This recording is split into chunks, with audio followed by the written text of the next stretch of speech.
Selamat malam Bapak Ibu serta saudara-saudara sekalian.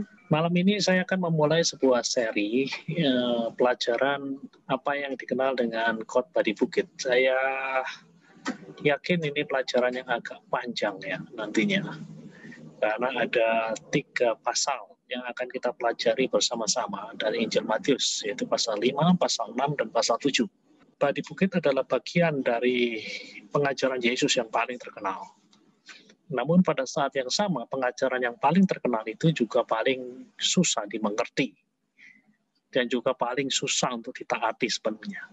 Hari ini kita akan belajar pendahuluan kepada khotbah di bukit dan satu bagian, apa yang kita sebut dengan beatitude, atau sabda bahagia. Sabda bahagia pun tidak akan saya bahas semua. Hari ini saya hanya akan membahas satu saja. Nah, saya ingin membahasnya secara mendalam. Oke, kita akan mulai dengan pembahasan mengenai khotbah di bukit, pendahuluannya. Ya. Seperti yang saya katakan tadi, khotbah di bukit merupakan bagian yang mungkin paling dikenal orang dari seluruh ajaran Yesus. Demikian yang dikatakan oleh seorang teolog Injil yang terkemuka yang bernama John Stott. John Stott mengatakan khotbah di bukit merupakan bagian yang mungkin paling dikenal orang dari seluruh ajaran Yesus.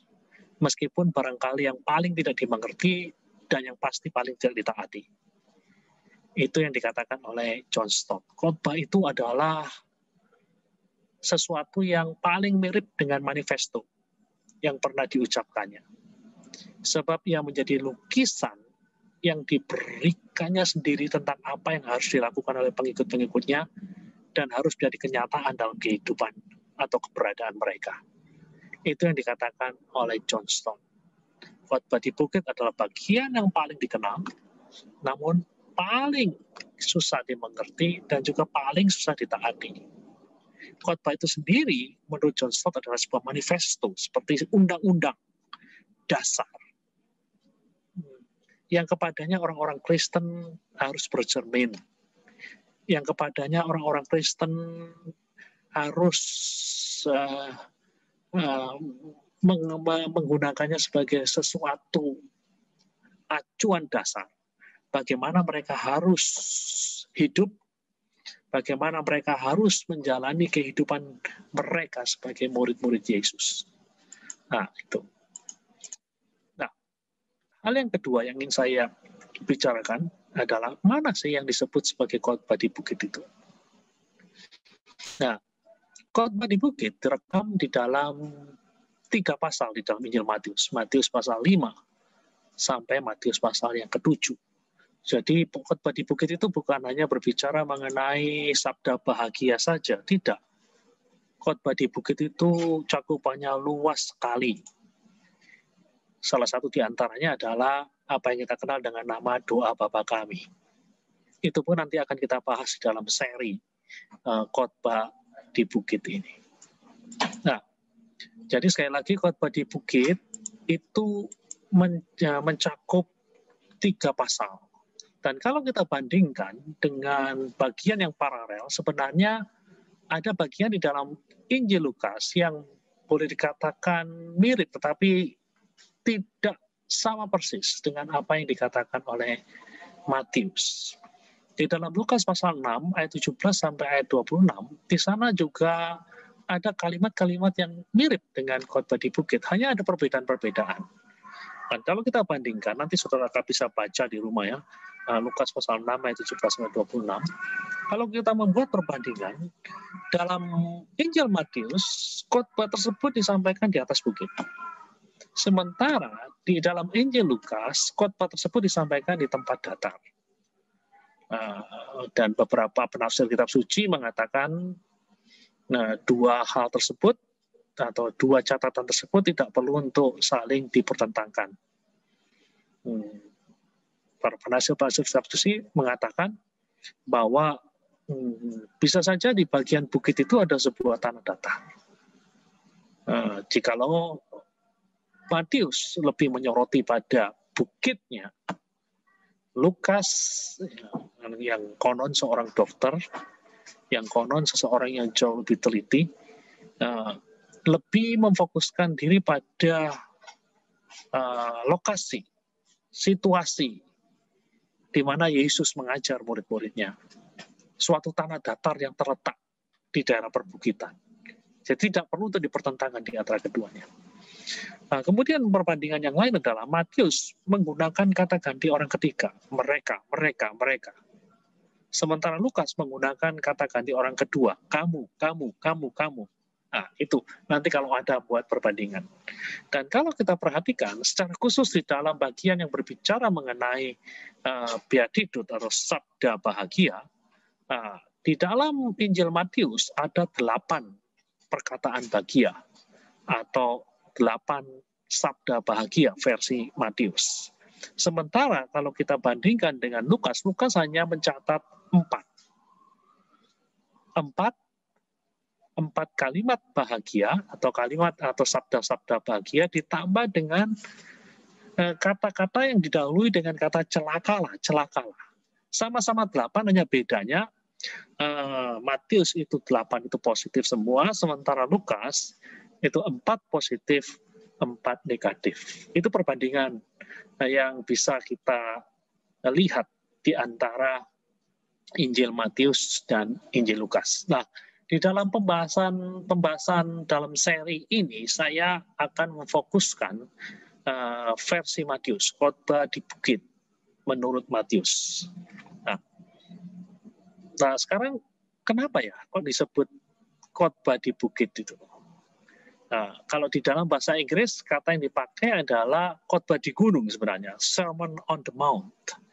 Tetapi kalau kita membaca teks aslinya, tampaknya kata yang lebih tepat adalah di bukit. Jadi terjemahan di dalam bahasa Indonesia jauh lebih baik ketimbang terjemahan yang dipakai di dalam versi-versi Alkitab bahasa Inggris. Nah, kenapa disebut dengan khotbah di bukit? Nah, karena khotbah tersebut diberikan di bukit. Kalau kita membaca di dalam Matius pasal 5 ayat 1 dan 2, di sana dikatakan ketika Yesus melihat orang banyak itu, naiklah ia ke atas bukit, dan setelah ia duduk, datanglah murid-muridnya kepadanya. Maka Yesus pun mulai berbicara dan mengajar mereka. Nah, menarik sekali ini. Jadi ketika Yesus melihat orang banyak, naiklah dia ke atas bukit. Nah, di atas bukit itu kemudian dia berbicara. Terjemahan yang lebih bagus, terjemahan yang lebih harafiah adalah dia membuka mulutnya dan mengajar mereka. Nah, lalu pertanyaannya adalah siapakah yang menjadi pendengar khotbah di bukit? Siapakah yang menjadi pendengar khotbah di bukit? Kalau kita perhatikan di dalam teks yang tadi kita baca, jelas sekali pendengar atau mereka yang diajar oleh Yesus di sini bukanlah orang-orang banyak. The crowd dalam bahasa Inggris. Bukan orang banyak. Tetapi yang diajar oleh Tuhan Yesus di sini adalah murid-muridnya. Di dalam versi Lukas, yang tercatat di dalam Lukas pasal 6, dikatakan bahwa ada 12 orang murid Yesus. Jadi khotbah di bukit ini diletakkan persis di bawah. Di bawah apa? Di bawah bagian yang menjelaskan proses pemilihan 12 rasul Yesus.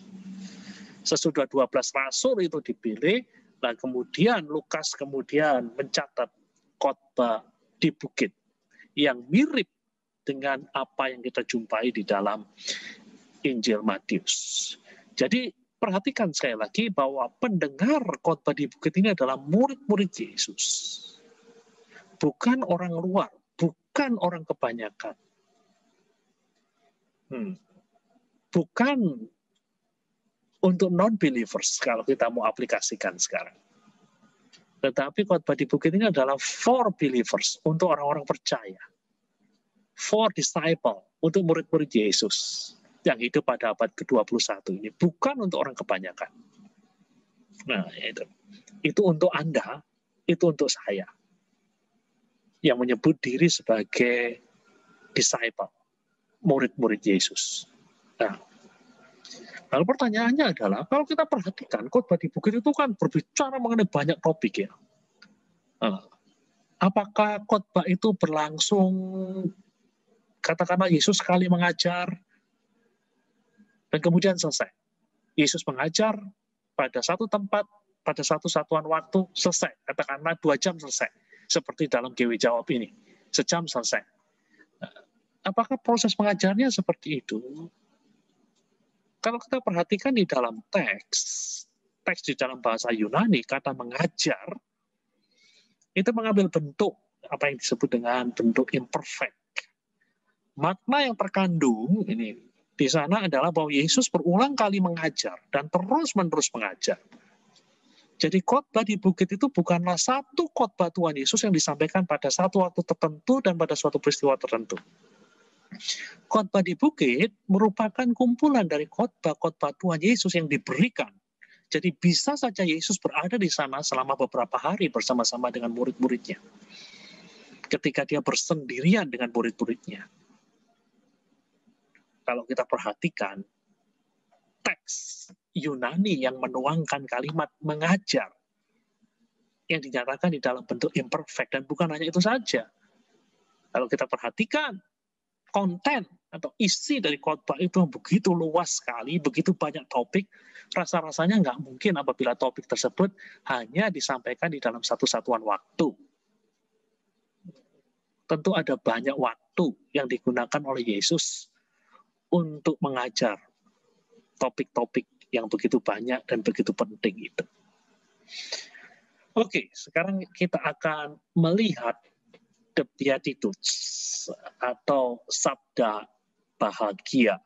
Nah, gambar yang ada di hadapan Anda itu adalah gambar yang secara tradisional difahami sebagai tempat di mana Yesus mengajar murid-muridnya. Seperti laut yang ada di dalam gambar ini adalah Danau Galilea. Jadi kalau saudara-saudara sekalian sempat tur ke Holy Land atau Tanah Perjanjian, pasti saudara akan diantar untuk datang ke tempat ini. Di situ ada sebuah gereja. Ada gereja dan ya disitulah kurang lebih pemandangannya, gambarannya seperti ini. Gambaran yang sangat-sangat indah, pemandangannya sangat indah. Nah, konon secara tradisional tempat ini difahami sebagai tempat di mana Yesus mengajar tentang khotbah di bukit. Sabda bahagia yang akan menjadi fokus dari pembahasan kita pada malam ini. Nah, mari kita akan baca teks tersebut. Sabda bahagia di dalam versi Matius itu ada 8. Di sana dikatakan, berbahagialah orang yang miskin di hadapan Allah, karena mereka lah yang mempunyai kerajaan surga. Berbahagialah orang yang berduka cita, karena mereka akan dihibur. Berbahagialah orang yang lemah lembut, karena mereka akan memiliki bumi.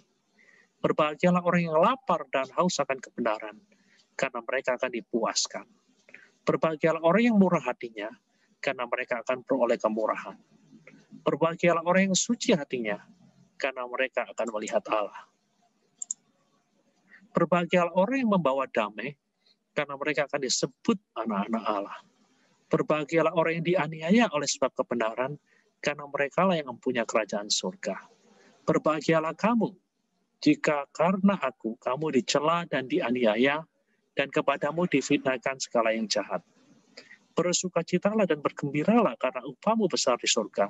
Sebab demikian juga dianiaya nabi-nabi yang sebelum kamu. Sebelum kita membahas 8 sabda bahagia tersebut, mungkin ada baiknya kita memahami arti dari kata berbahagialah. Nah, saudara-saudara sekalian, di dalam bahasa Yunani digunakan kata makarioi. Itu berasal dari kata sifat makarios. Makarios artinya bahagia. Menarik sekali kalau kita perhatikan, kata makarios ini berasal dari kata makar. Makar ini bukan berarti kudeta, bukan. Dalam bahasa Indonesia kan makar berarti kudeta.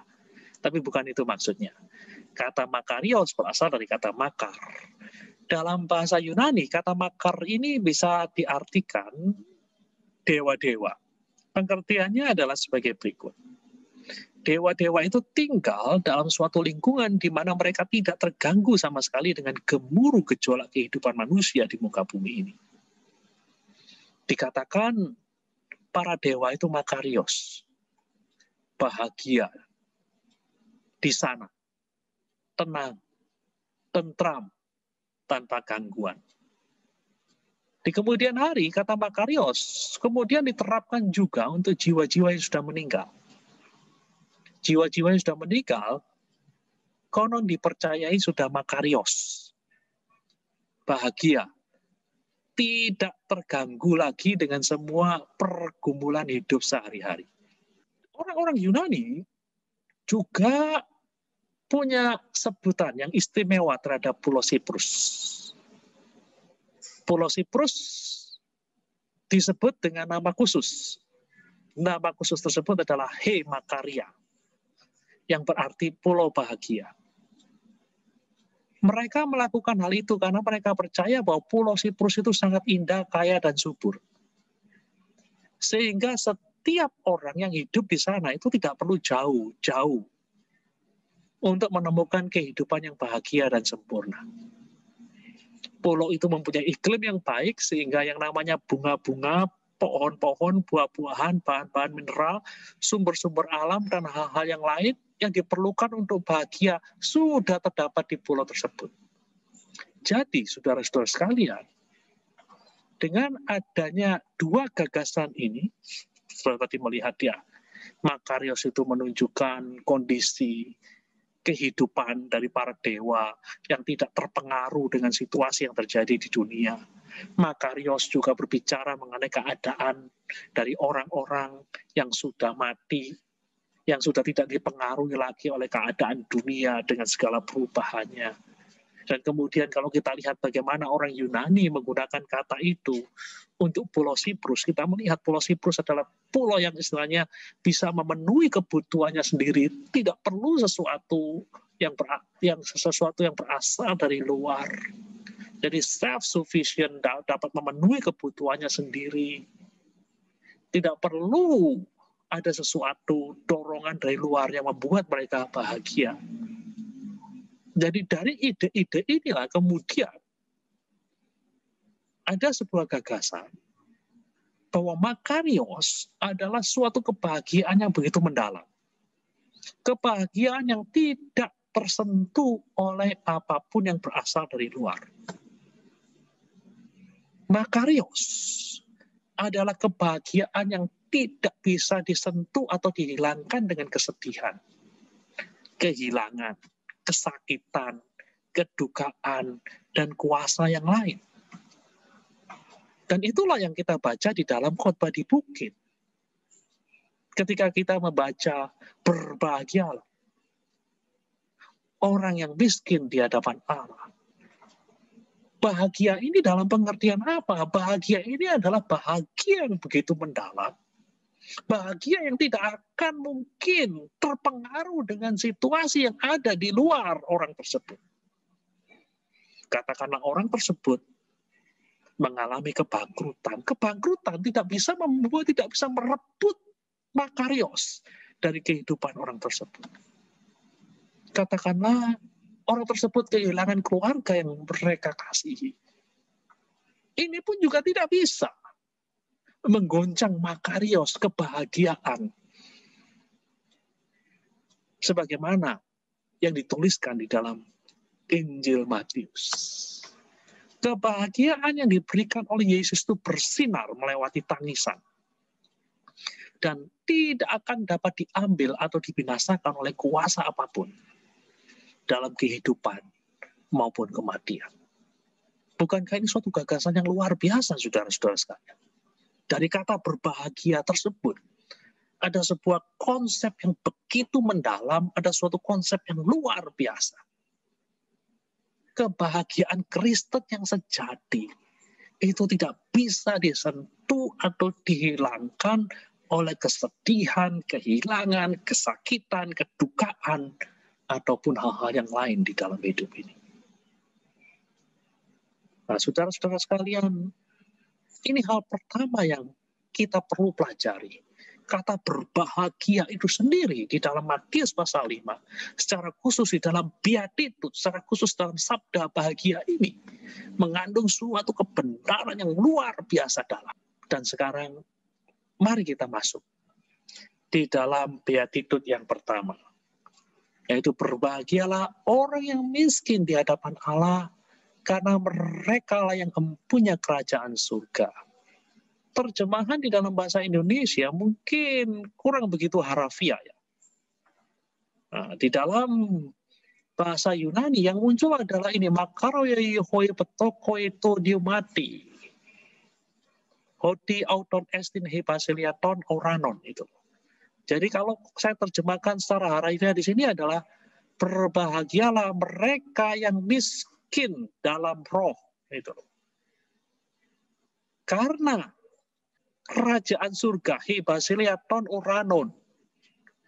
Karena kerajaan surga adalah milik mereka. Itu terjemahan harafiahnya. Nah, di sini kemudian kita ingin memahami. Jadi di sini, berbahagialah orang yang miskin di hadapan Allah, karena mereka lah yang mempunyai kerajaan surga. Itu terjemahan bahasa Indonesia. Terjemahan yang lebih harafiah mengatakan berbahagialah orang yang miskin di dalam roh, karena mereka lah yang mempunyai kerajaan surga. Nah, kita ingin mendalami kata miskin itu sendiri. Miskin. Miskin di sini tampaknya bukan kemiskinan materi. Kekristenan tidak pernah mengidealkan kemiskinan. Karena jelas sekali di dalam kekristenan, ketika ada kemiskinan, ketika ada kelaparan, ketika ada orang-orang yang tidak berpakaian, atau ada orang-orang yang homeless, kekristenan punya tanggung jawab untuk menghilangkan hal-hal yang semacam itu. Jadi, miskin di sini menurut Matius bukanlah miskin dalam pengertian materi. Sekali lagi, kekristenan tidak pernah mengidealkan kemiskinan. Karena kalau itu kasusnya, tentu kita tidak akan melakukan usaha-usaha untuk menghilangkan kemiskinan di dunia ini. Dalam kenyataannya, orang-orang Kristen yang hidup sesuai dengan pengajaran Yesus adalah orang-orang yang paling gigih untuk menghilangkan kemiskinan di dunia ini. Jadi miskin di sini bukan dalam pengertian secara materi. Miskin di sini tampaknya bukan miskin dalam motivasi untuk menjadi atau mencapai sesuatu yang baik. Jadi miskin di sini jangan diartikan miskin dalam roh, dalam pengertian punya karakter yang lemah. Tidak punya motivasi untuk menjadi seorang yang lebih baik. Untuk mencapai sesuatu yang lebih baik. Bukan itu yang dimaksud oleh Tuhan Yesus.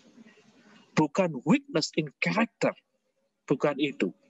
Miskin dalam roh bukan weakness in character. Lemah di karakter.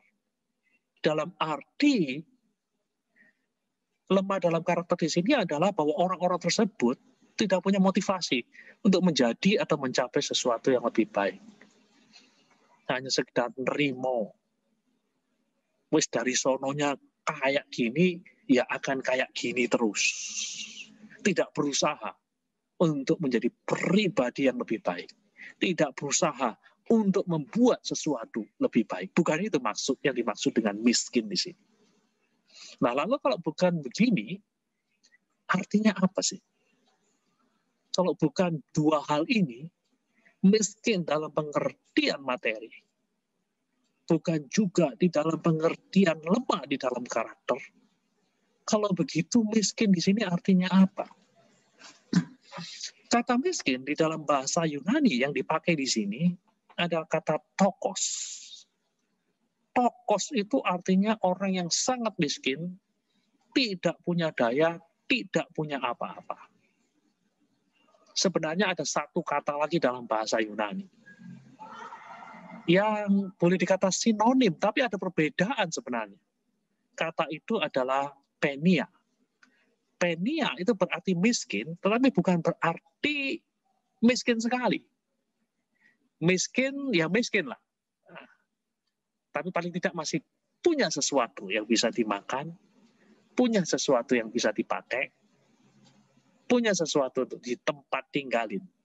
Itu penia. Tetapi yang namanya petokos, ini betul-betul miskin.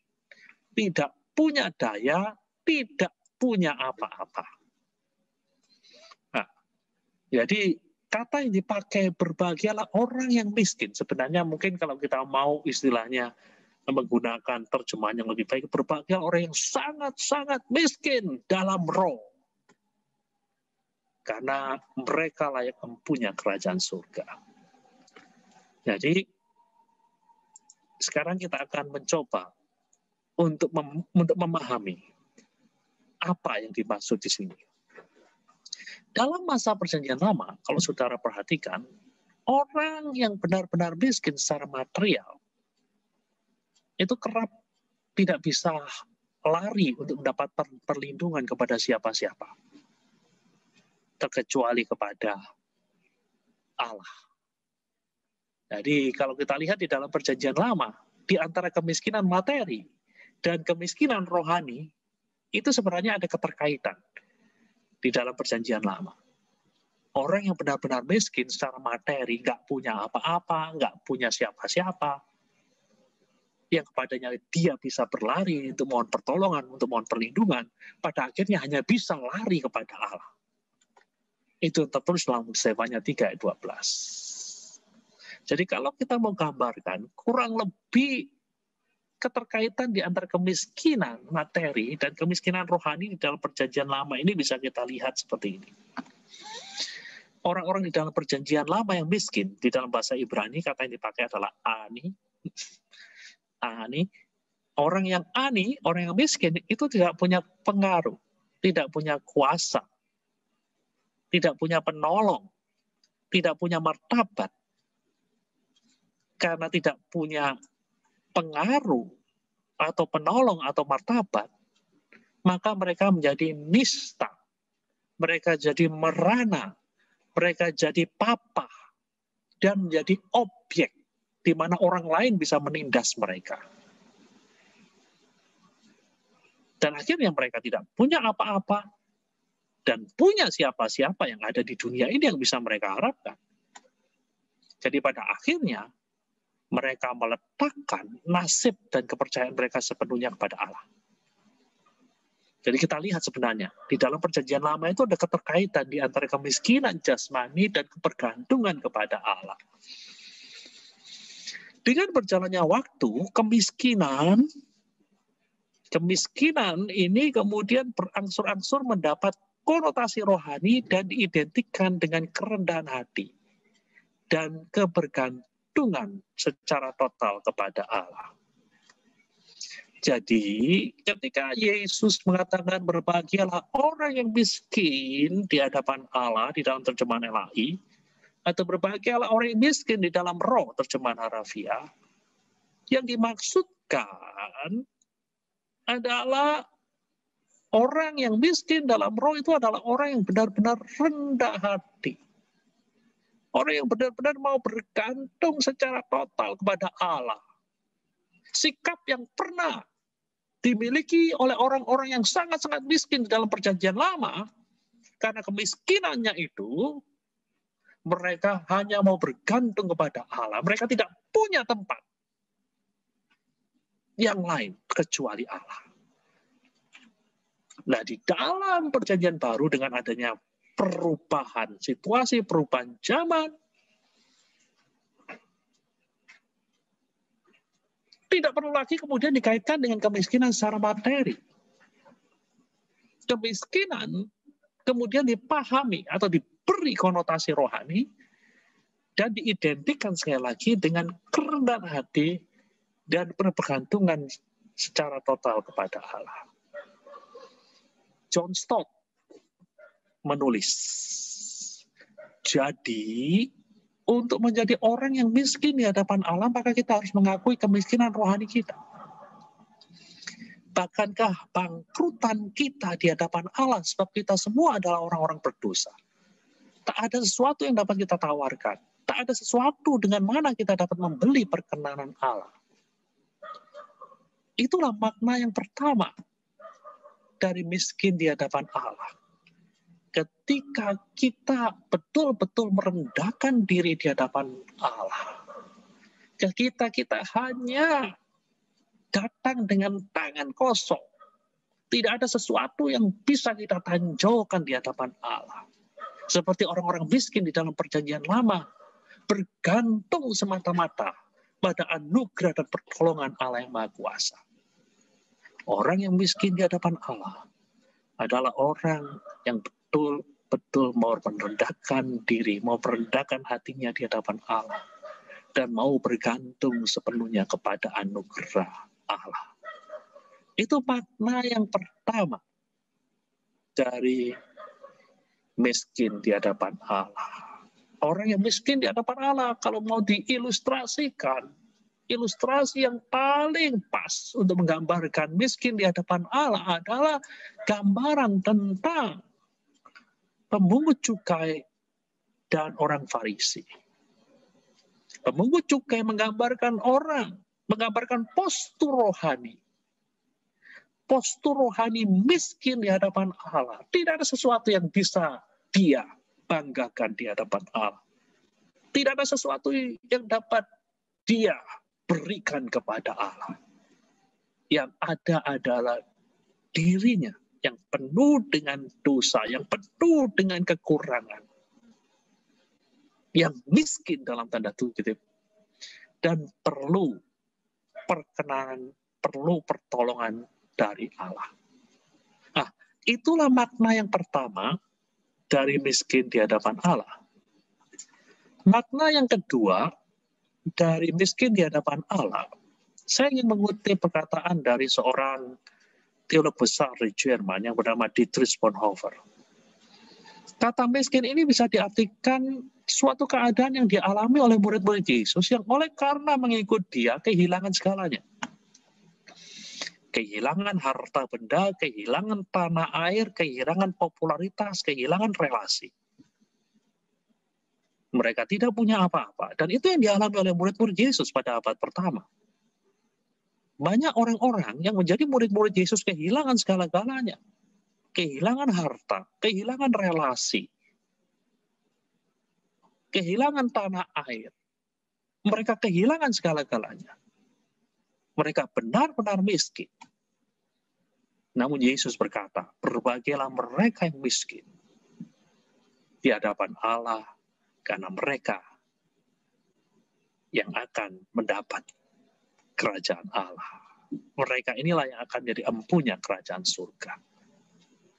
Jadi saudara-saudara sekalian, inilah arti yang kedua yang bisa kita tarik dari kata miskin di hadapan Allah.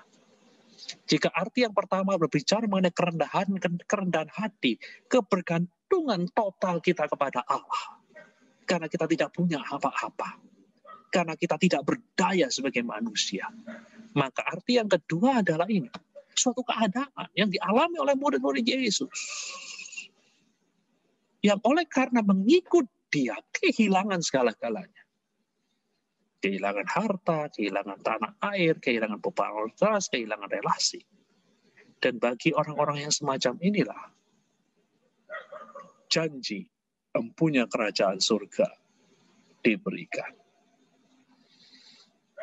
Saya ingin memberikan sebuah ilustrasi tentang seseorang yang demi jalan pemuritan rela kehilangan segala-galanya. Orang itu adalah Henry J. Nouwen, seorang yang pernah menjadi guru besar di universitas ternama di Amerika. Namun oleh kata jalan pemuritan yang harus dia jalani, dia dipanggil untuk melayani komunitas dari orang-orang yang cacat mental. Dia harus meninggalkan jabatannya sebagai guru besar di Yale University, di Notre Dame, universitas top di Amerika. Dan kemudian dia mengikuti jalan pemuritan, mengajar orang-orang cacat. Bayangkan saudara-saudara sekalian. Sebelumnya yang dia ajar adalah orang-orang yang boleh dikatakan brilliant. Orang-orang yang paling cemerlang di dalam dunia akademis. Dan kemudian panggilan Tuhan datang. Dan dia harus meninggalkan tempat di mana dia mungkin dia enjoy sekali lah mengajar orang-orang yang cerdas. Dan kemudian dia harus mengajar orang-orang dengan kondisi yang cacat mental. Jadi sudah bayangkan kontras. Dan ketika dia meninggalkan Yale, ketika dia meninggalkan Notre Dame, dia kehilangan relasi. Dia kehilangan popularitas.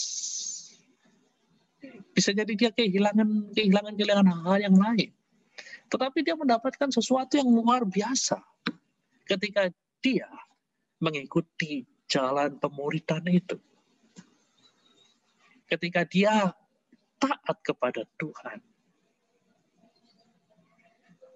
Di dalam tulisan-tulisan, sesudah sekian tahun dia mengajar di komunitas orang-orang cacat itu. Andrew Nouwen menyaksikan betapa hidupnya terberkati. Betapa hidupnya mendapatkan kebahagiaan yang luar biasa. Yang mungkin tidak biasa dia dapatkan kalau dia masih tetap di dalam posisi seperti yang dulu dia miliki. Nah, saudara-saudara sekalian, inilah makna yang kedua dari kata berbahagialah. Orang yang miskin di hadapan Allah. Itu menunjuk pada orang yang kehilangan segala-galanya oleh karena mengikut Yesus. Namun, kepadanya ada sesuatu yang luar biasa yang mereka terima. Empunya kerajaan surga. Arti yang ketiga, miskin dalam roh adalah orang yang dapat melihat adanya gap di antara apa yang dia miliki dan apa yang seharusnya dia lakukan dengan apa yang dia miliki. Nah, ini arti yang ketiga dari miskin dalam roh. Miskin dalam roh itu menunjuk kepada orang yang dapat melihat gap. Melihat gap di antara apa yang dia miliki dan apa yang seharusnya dia lakukan dengan apa yang dia miliki. Seorang profesor di Vanderbilt University namanya Amy J. Levin mengatakan, to be poor in spirit is to feel in your heart and in your head what it means to be without, and then to work to try to bring to those who lack something that you have. Ini yang dikatakan oleh profesor wanita yang begitu cerdas ini. Kalau saya terjemahkan di dalam bahasa Indonesia secara bebas kurang lebih seperti ini. Miskin dalam roh adalah merasakan dalam hati dan pikiranmu apa artinya tidak memiliki apa-apa. Dan kemudian mencoba berkarya untuk memenuhi kebutuhan orang-orang yang membutuhkan itu dengan apa yang kau punya. Nah, miskin dalam roh adalah merasakan dalam hati dan pikiranmu apa artinya tidak memiliki apa-apa. Ini yang saya sebut tadi. Dapat melihat adanya gap di antara apa yang kita miliki dan apa yang seharusnya kita lakukan dengan apa yang kita miliki. Jadi orang yang miskin dalam roh itu bisa merasakan, walaupun mungkin dia tidak berada di dalam kondisi itu, bisa merasakan apa sih artinya tidak memiliki apa-apa. Walaupun hari ini dia punya rumah, dia punya mobil, dia punya tabungan yang banyak, namun dia bisa merasakan di dalam hatinya, dia bisa merasakan di dalam pikirannya, apa sih artinya tidak memiliki apa-apa. Dan kemudian dia mencoba untuk berkarya, untuk memenuhi kebutuhan dari orang-orang yang tidak punya apa-apa ini dengan apa yang dia punya. Itu yang dikatakan oleh Profesor Amy J. Levin. To be poor in the spirit is to feel in your heart and in your head what it means to be without. And then to work to try to bring to those who lack something that you have. Jadi inilah 3 makna dari kata miskin di dalam roh. Jadi sekali lagi saya ringkaskan, yang pertama miskin dalam roh itu berarti kita mengakui bahwa kita tidak punya apa-apa secara rohani di hadapan Tuhan. Kita bukanlah umat yang suci.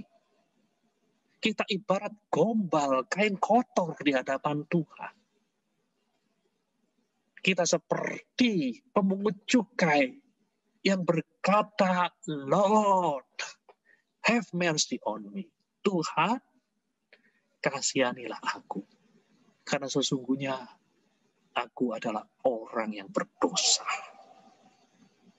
Kalau kita setiap hari punya sikap seperti itu, maka orang-orang yang punya sikap seperti inilah yang dikatakan oleh Tuhan akan menjadi empunya kerajaan surga. Tidak merasa lebih suci, lebih baik daripada yang lain. Tapi merasa diri sebagai seseorang yang perlu bergantung, senantiasa bergantung pada belas kasihan Allah. Miskin di hadapan Allah yang kedua, berarti orang-orang yang kehilangan segala-galanya demi mengikut Yesus. Mungkin Anda termasuk orang-orang seperti itu. Jangan kecil hati. Karena kepadamu ada janji yang luar biasa. Jikalau hari ini engkau berada di jalan kemuridan, dan engkau kehilangan banyak hal di dalam hidupmu. Kehilangan banyak hal dalam hidupmu. Kehilangan hartamu, kehilangan keluargamu. Jangan engkau discourage, jangan engkau patah semangat. Karena sesungguhnya ada janji yang luar biasa. Firman Tuhan mengatakan, empunya kerajaan surga. Dan yang terakhir, miskin dalam roh, miskin di hadapan Allah, berbicara mengenai sikap hati, bisa merasakan orang yang tidak punya apa-apa di dalam hati, di dalam pikiran, dan kemudian kita berusaha untuk memenuhi kebutuhan dari orang-orang tersebut dengan apa yang kita punya. Itulah 3 makna di balik kata miskin di dalam roh. Dan sekarang kita akan melihat janji. Janji yang diberikan adalah kerajaan surga.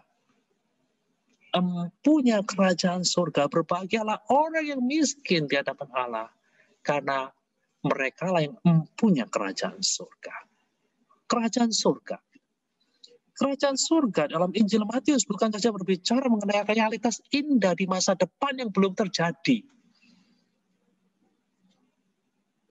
Betul Matius berbicara seperti itu. Kerajaan surga memang berbicara mengenai realitas indah yang akan dialami oleh orang-orang percaya di masa depan. Itulah sebabnya karena belum terjadi, Yesus mengajar doa Bapa kami, dan salah satu elemen dari doa Bapa kami adalah datanglah kerajaan. Yang jelas menggarisbawahi kerajaan surga itu adalah realitas indah di masa depan. Namun, yang menarik adalah ketika Matius berbicara mengenai kerajaan surga bukan hanya berbicara mengenai realitas masa depan saja. Kerajaan surga di dalam Injil Matius juga berbicara mengenai realitas indah di masa kini. Masa depan yang belum sepenuhnya terjadi itu sekarang sudah bisa dinikmati. Sudah bisa dialami oleh orang-orang percaya. Bukankah ini sesuatu yang luar biasa, saudara-saudara sekalian? Jadi nggak perlu kita ke surga dulu baru ngalami. Namun hari ini menurut Matius, anak-anak Tuhan pun bisa mengalami realita dari kerajaan surga itu. Bukankah suatu kebenaran yang luar biasa, saudara-saudara sekalian? Dan kalau kita mengerti di dalam bahasa Yunani, Justru aspek masa kini itulah yang digarisbawahi di dalam Injil Matius ketika dia berbicara mengenai sabda bahagia, kalimat pertama, berbahagialah orang yang miskin dalam roh,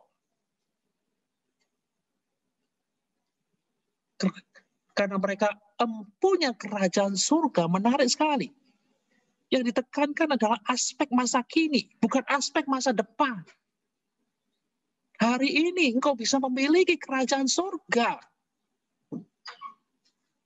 jikalau engkau memiliki postur rohani yang seperti ini. Jikalau engkau memiliki postur rohani yang miskin di hadapan Allah, engkau bisa mengalami kerajaan surga itu today, hari ini, here, di sini. Amy J. Levine pernah menulis kata-kata seperti ini. Jadi kita tidak perlu untuk menunggu masuk di dalam apa yang disebut dengan pearly gates atau pintu mutiara itu lebih dulu. Nah, jadi kita nggak perlu, maksudnya untuk mengalami kerajaan surga ini kita nggak perlu istilahnya masuk surga lebih dulu gitu. Hari ini orang-orang percaya pun bisa mengalaminya, bisa mengalami kuasa tersebut. Mungkin bukan di dalam kepenuhannya, tapi paling tidak kita bisa mengalaminya secara parsial di dalam kehidupan kita pada hari ini. Dan biarlah pelajaran pada hari ini bisa menjadi suatu bahan renungan bagi kita semua. Sebelum kita masuk di dalam bagian-bagian yang lain dari Biadido minggu yang akan datang.